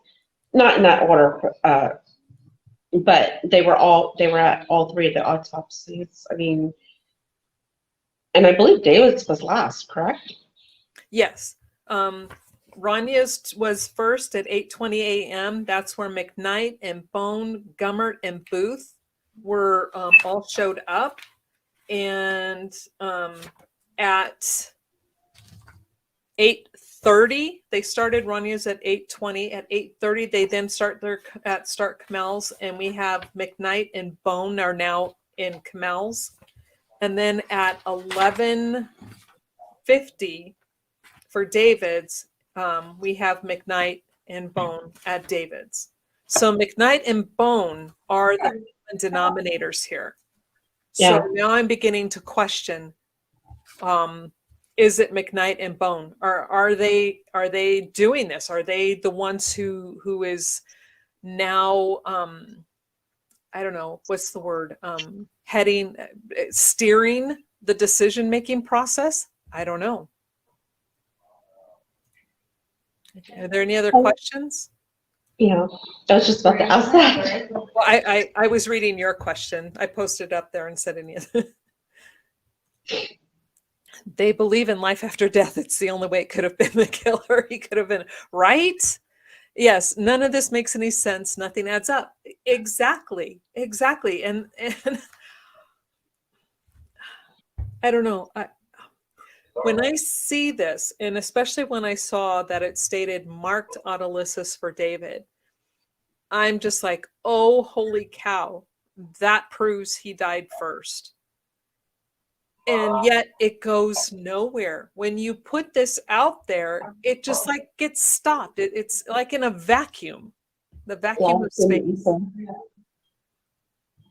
Lost in the ether, yeah. Yeah. Is the body farm where they use pig? The body farm, they actually use real human bodies. They might have animals too, but they definitely use human body. People who donate their bodies and they put them out there in all these really different scenarios. No, you've definitely covered the fact David didn't do it. It comes down to where, because of lack of blood. Exactly, Geppetto. And, the police never bothered to look at that either. David's blood is absent. Rania's blood is absent in the house, minus David's blood on the magazine, which was loaded inside the gun. Impossible to get there from supposedly shooting himself in the head. Impossible. Mhm. So David was injured prior to that magazine being picked up and put inside the gun. Kamel's DNA was found on the gun lock safe, not David's. Where also, what was I going with this? Do you have anything you want to add? My brain's like, it's running so Well, fast, I'm losing myself. David was supposedly bleeding because his blood, like you said, is on the inside. It's on the magazine of the gun that was inserted in the inside. But it's not any of the mixtures or any of the blood that was found that was added up to be Kamel's. And, I'm finding that hard to believe because if he was actively bleeding, it should have been like a minor contributor, hopefully, or maybe. He would have been a major It would contributor. have been, Yeah. and it would have showed up in her DNA. But you see the wall that was tested, if he was actively bleeding, it should have been in that when he's writing on the wall, hypothetically. Mm-hmm. And, we just. Yeah, and they state that he was not injured, that he was fine until he shot himself. Well, then where did his blood come from? Whose DNA is in that house that doesn't match the public, but it's very close to them? Yeah, exactly. And if they would have tested the blood in the kitchen, that would have given them the killer. I It believe that. absolutely would have. It's passive blood drops. And that is detective work 101. And especially for the lab, for BCA, that is something the minute they saw that passive blood in the kitchen, they should have said, this has to be tested first, because 9 times out of 10, that is coming from the perpetrator. Yeah. Matt says, if David killed his daughter and himself, and then his wife hung out for a week and cleaned up and then shot herself 3 times in the head, it's believable, right? That's what we expect us to believe. It's just as believable as paleo not going after the 2 large bags of dog food that are sitting there on the kitchen floor next to the counter, or the cooler, excuse me. Yeah. And, just as believable as paleo doing all the damage, everything. And mind you, they state in here that they say the animal scavenging is evidenced by the missing parts. There's only one section, and I believe it was Kamel's autopsy, which I found interesting because it's Kamel's missing parts that are all covered, but yet it's in her where they did state that they found jagged edges on one of the bones. But David's and Ranya's, they don't find any dog gnawing. They just say it's evidence because the pieces are missing. Yeah, and it's just, deduction on their part because the dog is in the house and there's nothing else. Yeah. In their opinion. Yeah. And, it's just frustrating. It is. Russell says it's better to believe in a lie and live peacefully than to endorse the truth and censure. That's true. Yeah, wow. And Matt, we all agree with you, Matt. That's who we need to ask for these weird times and parts, etc. That's who. I must have missed the rest of her question, Lori. I'm sorry, I'm not following. I do wonder, did David and Rania go for a drive, pick something up, and leave Kamel at home? I'm wondering that too. And then they were intercepted while they were gone. It's about the only thing that makes sense to me. Okay, that's same thing.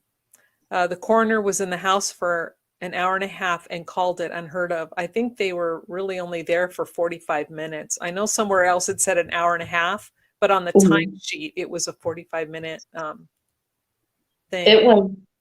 Yeah, she was just in there long enough to bag the bodies, and that literally was it. But if they had been there for 3 weeks and were as decomposed as they were, how did they bag the bodies that quick? I mean, it was like wham, bam, thank you, ma'am. Sorry, I hate to be crass about that, but it was super fast compared to, that crime scene and how the bodies were supposedly decomposed and stuff. And it's like, were they taking extra caution because of the slippage?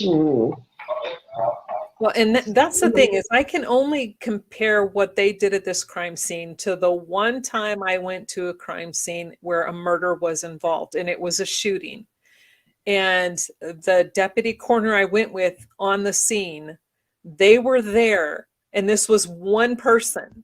For one person, they were there for almost 3 hours. And this is 3 people, and it's 45 minutes. That is not okay. You cannot be thorough in that amount of time. What's War has a question for you.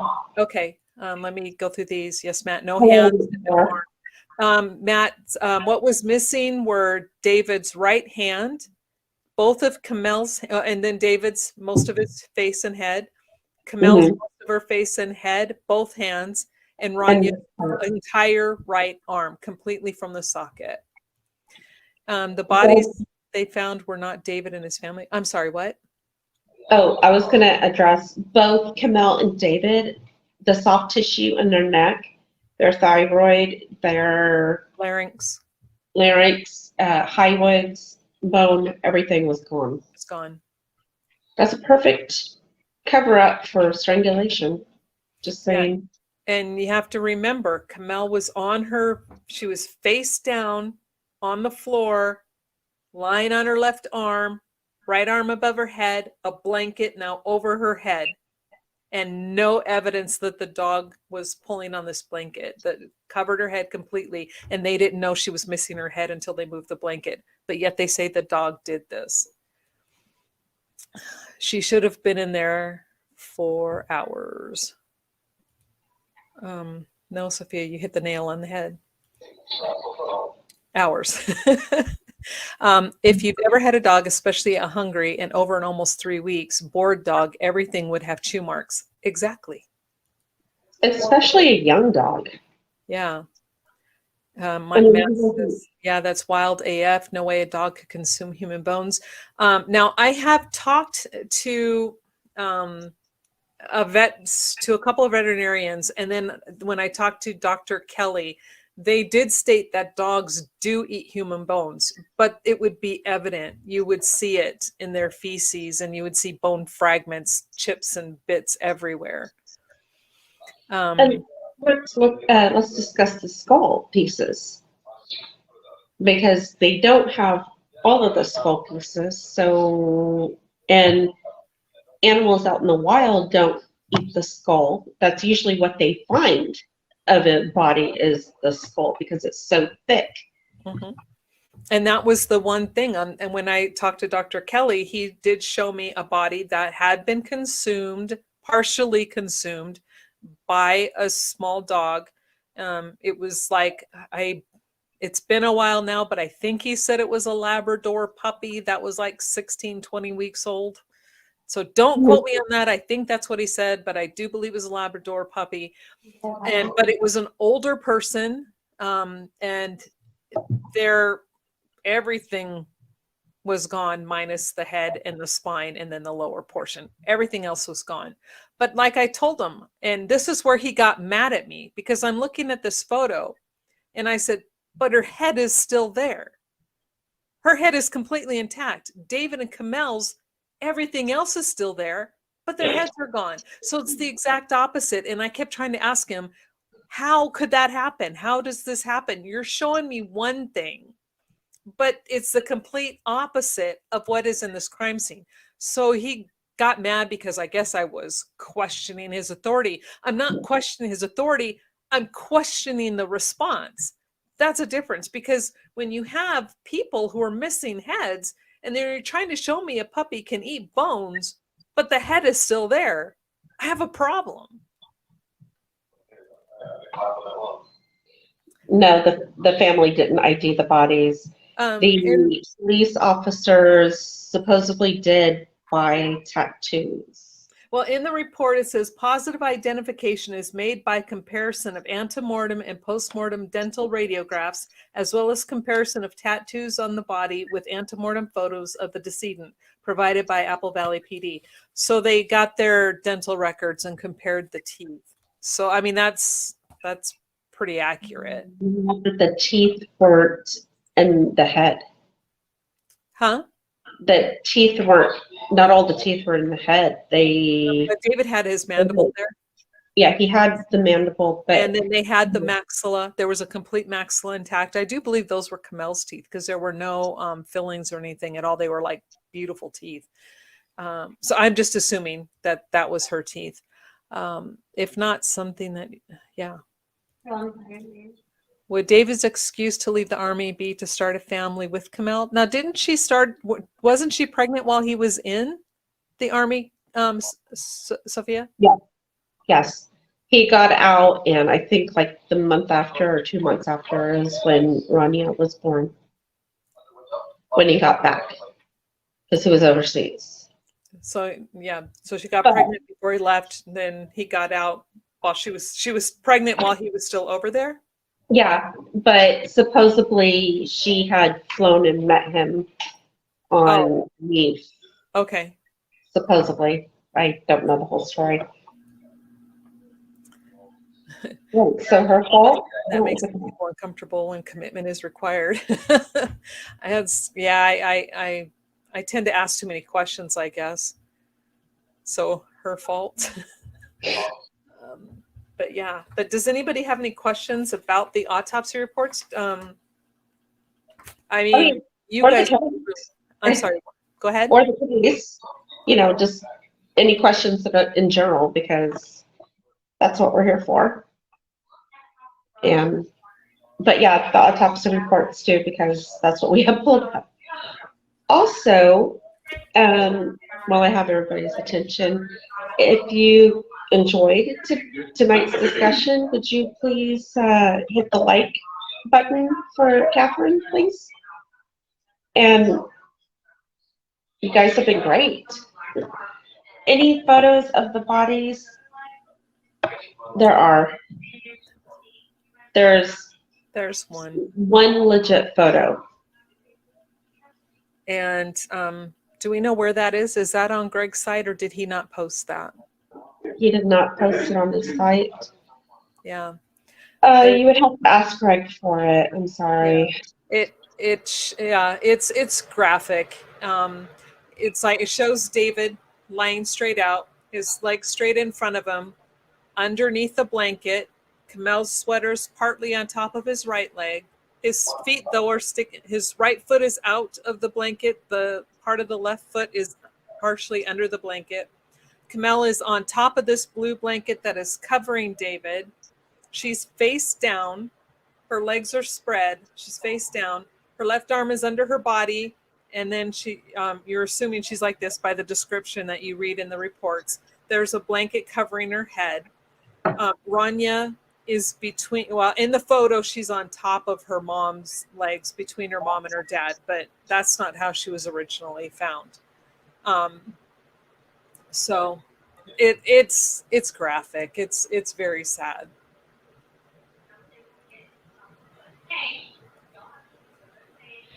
Yeah, out of respect for the family, we've never posted it in the group, and we ask members not to. But definitely, if you want to see it, I would ask Greg and Right, see if he can direct you to the right place for it. Okay. Do you want to read Matt's comment, please? Matt, I don't know how they came to their conclusion. A little common sense would have done investigation like kind of good. I absolutely agree with you, Matt. And it's sad. So bodies are staged. Bingo. Yes, they were absolutely staged. That is so true. Brothers in arms can be jealous when spurned. That's very true. Yeah. So did anybody have any questions? Because I think, gosh, did we cover everything? I have so many things highlighted in these autopsy reports because so much caught my attention. I wanted to make sure that I'm gonna mute myself, and I'm gonna go through and make sure I covered everything. So Sophia, you can take over. Lori says everything was staged, and what Square says never investigated as an honor killing. And you know what, Square? That house is staged to look like it could have been an honor killing. And I I'm not going to accuse anybody on air. I'm not going to do it. But I mean, it was staged to look like that, and how the police came up with murder suicide instead of what the house is staged as. I mean, I don't know. Starting to ramble now. Who in the Apple Valley PD was an ex-Marine? Great question. Why Marine, Geppetto?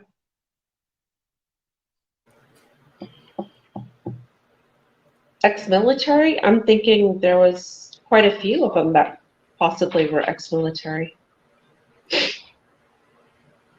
Uh, No, it never was. correct. Who in Apple Valley PD was an ex-Marine? Well, David was Army. But, I mean, could have been But they all ex-military. belong to a Freemason lodge. Oh, the police, yes. The police do. Yeah.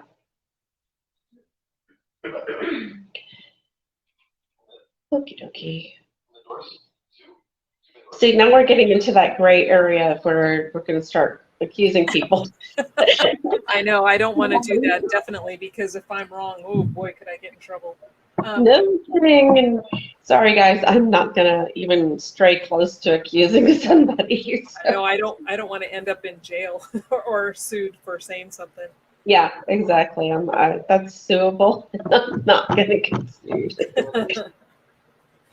If he deployed in theater, then I'm sure he worked alongside a ton of agency personnel. Yeah, that's very true. Absolutely true, Matt. And it's very possible there's a lot of shady stuff that went on with the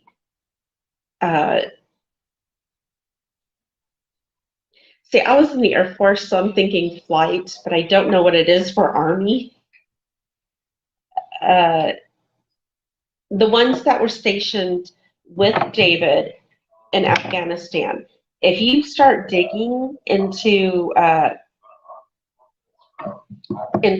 those people, you will notice that one is in jail, at prison, because he did snap and he killed his stepson, I believe. And that was brutal. I have the police reports on that one, and that was hard to read.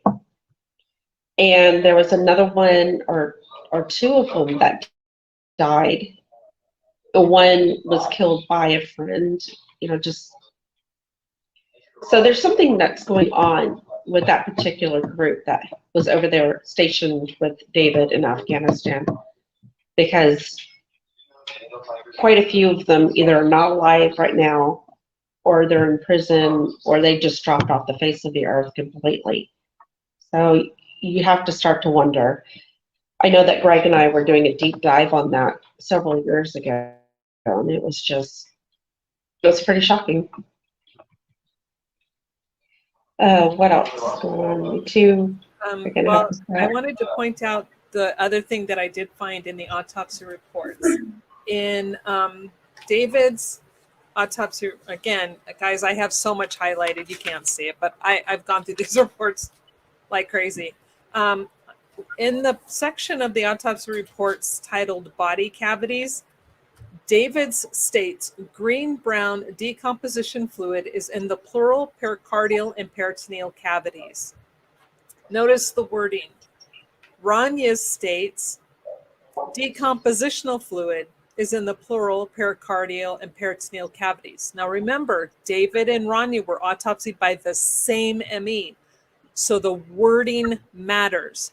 David is showing advanced stage of decompositional fluid, not advanced further along decompositional fluid than Ranya's, which goes along with David having marked autolysis. And then Kamel states in the body cavities contain small amounts of decompositional fluid. And so that means it's a little bit. David's had some, and it was green in color, decomposition color. Rania had some. She just had some in there, wasn't green in color, just decomp. And then Kamel had small amount. Again, we have to keep all of this together, start following it. David more advanced in decomp than the other two, but yet Rania also shows mummification like David, but Kamel does not. It's not adding up, folks.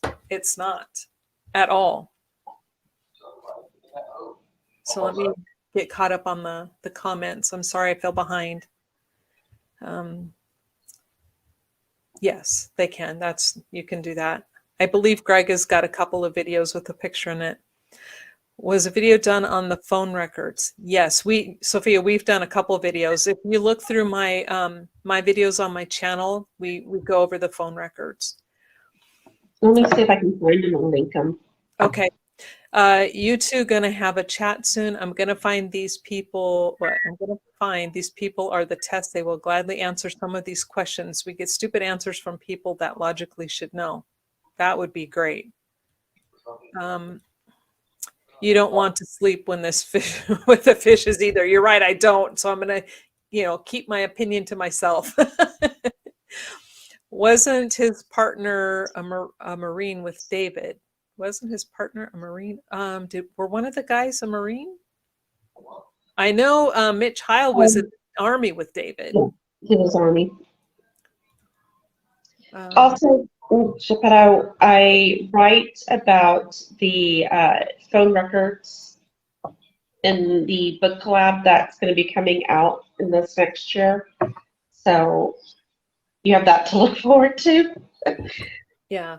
And you and I we did a long video going over those phone records. So we actually do have a video on it. They do dirty shiat, dead men tell no tales. That's true. They both joined the Army at the same time. Yes. Yeah, thank you. Thank you for putting that out there. They're also brainwashed to hate.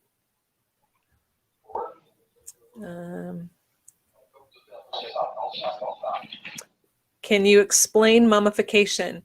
That's the process where the skin begins to turn leathery-like. It loses all the natural fluids and it turns to a leather-like condition. Think of a mummy, like you see a regular mummy. It's similar to that. And that's why this is so odd. Why would Ranya's right eye socket only, and then her hands and feet mummify? Or partially mummify? Why would David's feet be and his hand be mummified? But Kamel is not. Oh, look, Sophia, I'm on a phone. What does everyone have to lose if they just say David is innocent? Yeah, I don't know. And I don't understand why they're so determined to insist this man is guilty when he is clearly a victim of murder. I mean, the autopsy proves he's a victim of murder. Money. Yeah. They made a documentary out of it. That's true. Dead men do tell truths. Yeah, his body's told a whole lot of truths. And, I'm wondering, sometimes in the medical field, when you write something, it has to be very deliberate and you have to mean what you say. And like I said, words mean something. So the fact that David says marked and the other one does not, Ranya's, because it was done by the same ME, that tells you something. And the fact that it's talking about the mummification, that tells you something. She's showing David's exit wound up here. She's telling us something without telling us something. We have to read between the lines. She was a young ME. We have to remember she just got out of school and had just graduated. I think this was her first job with the Hennepin Medical Examiner's Office, I believe. Don't quote me, but I'm pretty sure it was her first job, and this was one of her first cases. And so, was she pressured? Was she bullied? And I'm not saying she was. I'm questioning, because she puts that David shot his wife, apparently shot his wife and daughter, and then shot himself. But then she writes up his autopsy report to tell us and to prove to us he was dead first. I don't know. Think of So- Leatherface or King Tutankhamun. Yeah.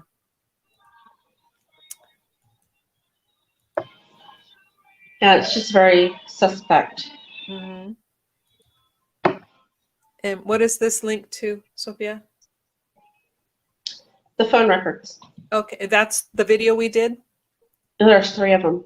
We did 3 videos? Yes. Holy cow. Okay, we covered the subject. There's the link to one of them. I mean, we could do like a brief video. You can't do a brief video. No, we tried. could do a brief video. Maybe if you did it. Yes, Newbie is the fall guy, and that's what it seems like. And, and another link. Because I often wondered, and I did send her an email, and she never responded. She just didn't even acknowledge that I sent an email. But I was trying to get clarification, something else, and I can't remember what it was. I do have it, but not a response. But reading this, like I said, you find these gems when you read and pay attention to the details. And, we read so much that I didn't pay attention to that detail before. So when I came across the marked autolysis, I'm telling Sophia, I'm like, oh my gosh, look what I found. And she's like, we got to do a video. We have to do a video. And it's crazy. Yeah, because that's 75% autolysis of his body, whereas the others did not have that, and that's significant. Mm-hmm. They're all in the same environment. They're, so the fact that he has more tells you something. Okay, must go now. The wife is going to take a rest. Goodbye and God bless. Great video. Okay, have a good night, Russell. Good night, Russell. I said it in the chat that Okay, maybe we should wrap it up. It is getting. Yeah, if we don't have any more questions, we will wrap it up, because we've been on here for like 2 hours now. But thank you, everybody. Thank you for joining in on chat and chiming in and asking questions. It helps. Great Sophia, questions too. Just really great questions. I appreciate everybody being so active and asking, gosh, everything, which is great because it just keeps us going back, remembering so much more about this case. Yep. Okay, and as I usually do at the end of every video, I'm going to do a very brief synopsis. The similarities: David and Rania both shot on the right side of the head. Kamel shot in the back left side of her head. Opposites, complete opposite. David has marked autolysis. Kamel and Rania is just normal autolysis. David and Rania both have mummification. Rania has mummification of her right orbit, both hands and feet. David has mummification of his left hand and both feet. David and Rania's blood is missing from the crime scene, with the exception of David's blood on the magazine, which was loaded inside of the gun. Kamel's blood is the only blood in the house. No high velocity blood spatter anywhere. And David has different colored decompositional fluids in his cavities, internal cavities, whereas Kamel and Rania do not. Okay, am I forgetting anything, or did I get it all covered? Did you cover the mold? Oh, the mold. Thank you. Both David and Rania have internal mold growth. Kamel does not. So Kamel's decomp is not as if you want to say in terms of advanced, it's not advanced, but it's not as progressed as much as David's or Rania's. Yes, Camille was still bloated, where David and Rania had already finished that stage. Yeah, And we finished that stage because well, I don't know if I want to say that they finished that stage, because when the abdominal cavities finally collapse, that means that the internal organs are now liquefied. So, and they generally, the abdomen will either explode or it comes out of orifices. So there's a huge difference. Now, when they say that their abdomens were flat, I don't know what they mean, because when you look at the photo, you can clearly see that there is some distension going on, and you can see that Kamel is beginning to bloat. Now, we have to keep in mind that the autopsy reports state early to moderate decomp. Early to moderate decomp would be anywhere from days 2 to day 10. Keep that in mind. Their bodies were found January 17th. So they died in January, unless they were killed in December and then frozen somewhere. We don't know, because of the mummification. How did mummification begin? We don't know. We've been trying to research that, and if we find an answer, we'll come back and tell you that. But for now, we know that mummification only takes place under certain conditions. That's if it's too dry, if it's too wet, or if it's a frozen environment. We know that the environment wasn't too dry. We know they definitely weren't too wet. So were they frozen? If you're doing by process of elimination, it only leaves frozen. yeah. Was it? I don't know. And Somebody's been also, saying this. David's computer was accessed. Yes. Was that the 14th? Yes. On January 14th, David's laptop was accessed. The root drive of his computer was accessed. So that could not have, and that has to be done manually. It was not done by David or Kamel. So someone else had access and accessed their laptop. Why? Just all of this outside detective work should be a movie. As every twist possible. It does. It really does. So there you go. When you start looking at all of these things, and again, his autopsy proves he was killed first.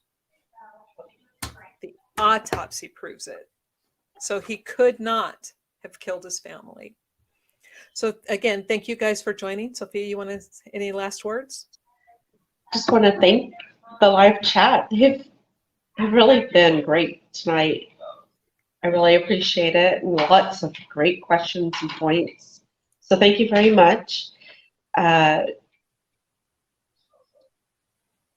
just want to remind everybody that you can look at these reports. The autopsy reports I know are in the group. If you're not on Facebook, you could go to Greg Fernandez's website, which is thegraystagewordpress.com, and I'll link it again in here for everybody. Just give me 1 second, and I'll link it for you.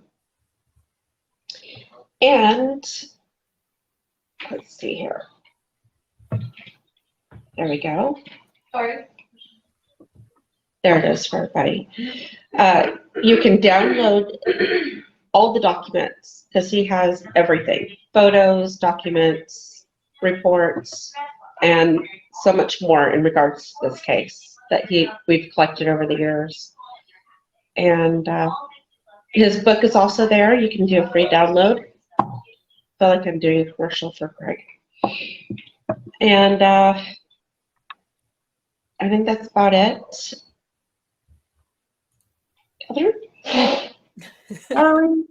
I'm sorry. I guess my gray cat has like crossed in front of the screen several times. She's a little spicy right now. Okay. So I'll let you guys carry on your discussion maybe in the chat down below the video. But so thank you everyone for joining us. And like Sophia said, the chat was amazing. Your questions were amazing. And hopefully now we've shown you that David is a victim of murder. He wasn't a perpetrator of murder. So thank you, everybody, and I hope you all have a good night. Have a great night, everybody. Thank you so much for your time tonight. We appreciate it. Okay, good night.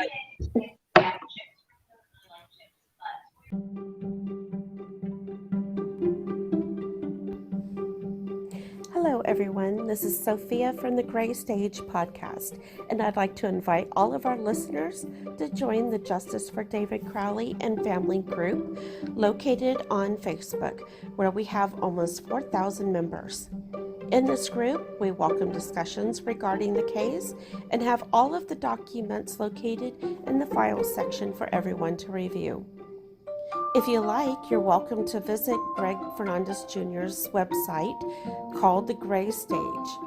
It's located at thegraystagewordpress.com. You can find his book and all the official documents for this case at his website. Lastly, I'd like to introduce you to Catherine Michele, who's a part of this podcast. Catherine Michele has a YouTube channel under her name, where she mainly discusses the Crowley case. So please feel free to stop by and give her channel a like and a listen. Until our next podcast, keep seeking the truth and justice for David Crowley and his family.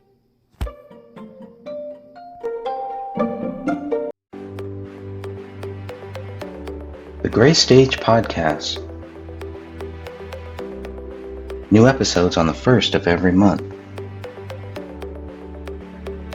In this podcast series, we will examine the questions about David Crowley and the accusations against him. If you're looking for documents, videos, photos, audio recordings related to this case, please go to thegraystage.com. The truth can be buried, but that also means that we can dig it up. This book examines what we know about David Crowley and the accusations against him. But this is just the beginning. This book is intended for researchers and for people who genuinely care about this case and have questions and want to find the answers. This is for people who have a shovel and are ready to dig up the buried truth. Each month, Dan Hennon, myself, and many other fabulous researchers will go through my book and read it chapter by chapter and discuss various aspects of this case.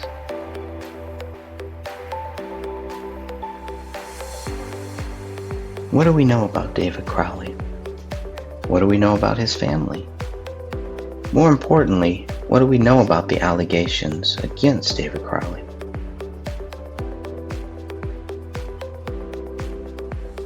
Thank you all for taking the time to listen, to watch, and to help keep this case alive. You can always find us at the Justice for David Crowley and Family Facebook group. Thank you for listening, and thank you for watching. And thank you for caring. May God bless you all.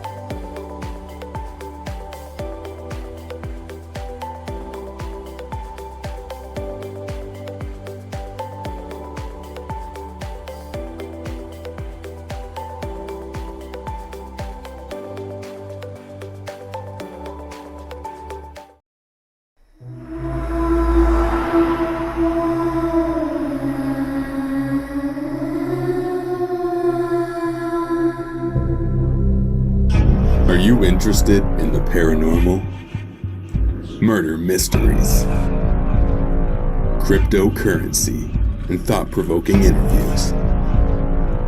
Then check out Crypt Rick's I've Been Thinking on YouTube, or every Monday night at 6 p.m. Eastern Standard Time. Studio A at Revolution Radio, freedomslips.com. Welcome to the Crypt.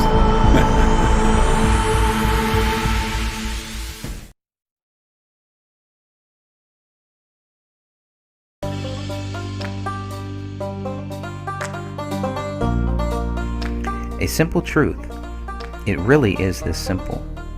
Either you believe David Crowley is innocent or you believe he is guilty. If you believe David Crowley is guilty, you are wrong. If you believe David Crowley is innocent, you are right.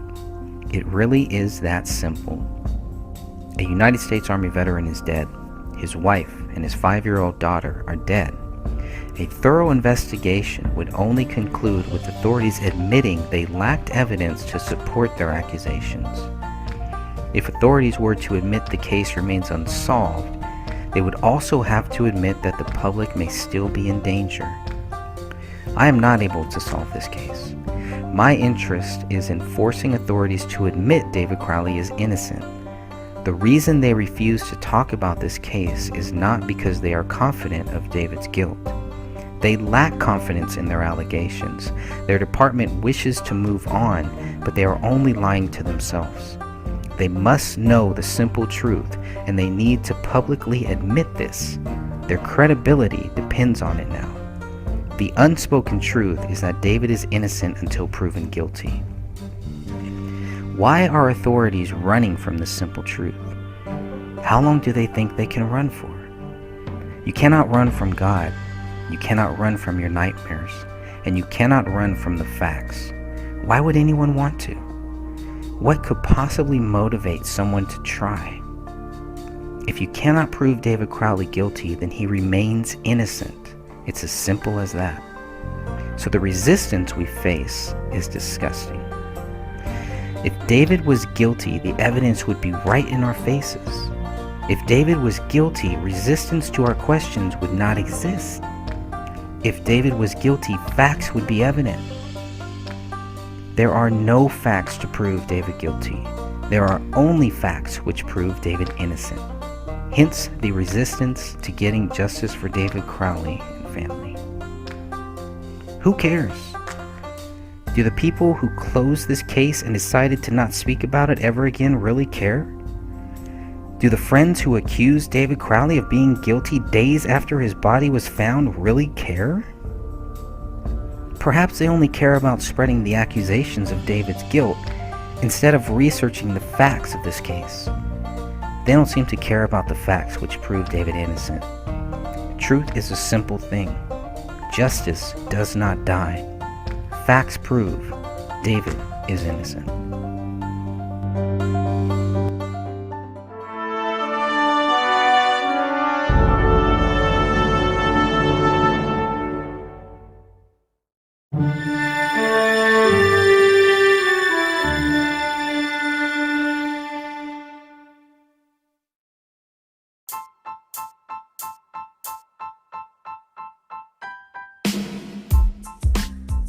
Hey, what's up everybody? This is Ross from Planet X Filmworks channel on YouTube and the Zodiac Files True Crime series. Check it out, and shout out to Greg and the Gray Stage channel. Their content is amazing.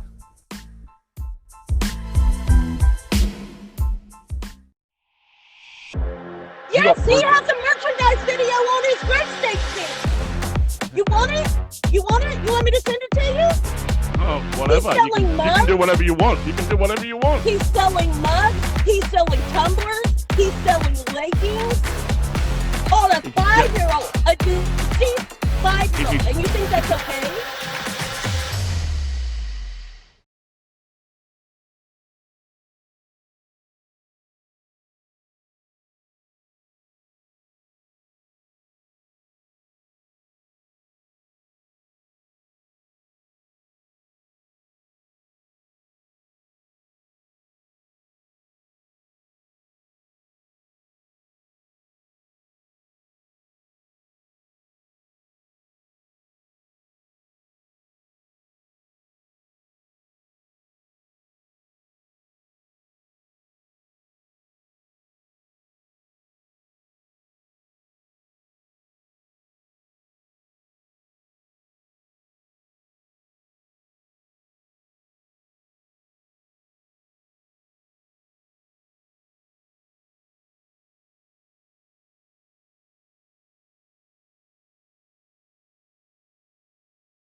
Murder at 1051 Ramsdale Drive. What happened to David Crowley, his wife, and his daughter? If this was truly a double murder-suicide, why did investigators fail to prove David Crowley guilty? Where is the evidence David Crowley killed his wife and daughter? Where is the evidence David Crowley killed himself? Within 24 hours of finding the bodies of David Kamel and Rania Crowley, the Apple Valley Police Department were treating the incident as a double murder-suicide. Authorities cannot prove David wrote Allahu Akbar in his wife's blood on the living room wall.